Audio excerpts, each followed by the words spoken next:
புனர்பூச நட்சத்திரக்காரங்க. புனர்பூசனாலே அது குருவோட நட்சத்திரம். குருனாலே ஆன்மீகத்துக்கான அதிபதி. எப்பொழுதும் அதிகம் ஆன்மீக நாட்டமுடைய இந்த புனர்பூச நட்சத்திரக்காரங்களுக்கு இந்த மாசி மாத பலன் என்னன்றதை நம்ம பார்க்கலாம்.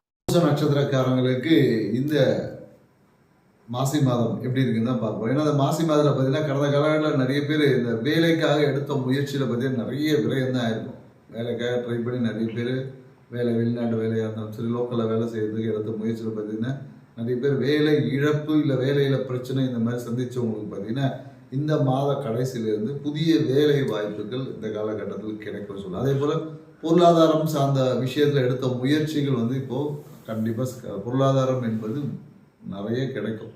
ஏன்னா கடந்த காலத்தில் என்னென்ன பொருளாதாரத்துக்காக காசுக்காக ரொம்ப அவமானப்பட்டிருப்பாங்க. ஸோ இந்த காலத்தில் காசு தேவைக்கு ஏற்ப கிடைக்கும் அப்படின்னு சொல்லலாம். கணவன் மனைவிக்கு இருவருக்கும் இல்லை இந்த கருத்து வேறுபாடுகள் எல்லாமே நீங்கும். ஏன்னா ஒரு குழந்தைக்காக தேவையில்லாமல் சண்டை போட்டிருப்பாங்க. குழந்தையோட விஷயத்துக்காக நிறைய கணவன் மனைவி அடித்தடி வரையும் போயிருக்கும். நிறைய பேர் அந்த போன மாதம் அவ்வளோ ஒரு பிரச்சனைகள் இருந்தது. அந்த பிரச்சனைகளை இப்போ சுமூகமாக மாறி குழந்தைகளோட எதிர்கால நலனுக்காக போட்ட பிளான் எல்லாமே இந்த காலகட்டத்தில் சக்ஸஸ் ஆகும்னு சொல்ல முடியும்.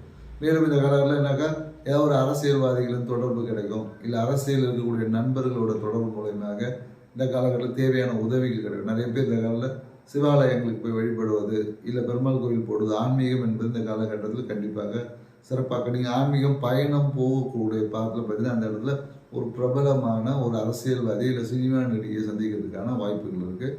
ஸோ இந்த மாசி மாதம் புனர்பூச நட்சத்திரங்களுக்கு வேலை வாய்ப்பை உருவாக்கி கொடுக்கும். குடும்பத்தில் பொருளாதார மகிழ்ச்சி அதிகரிக்கக்கூடிய ஒரு தன்மையாக இருக்குது. நன்றி, வணக்கம்.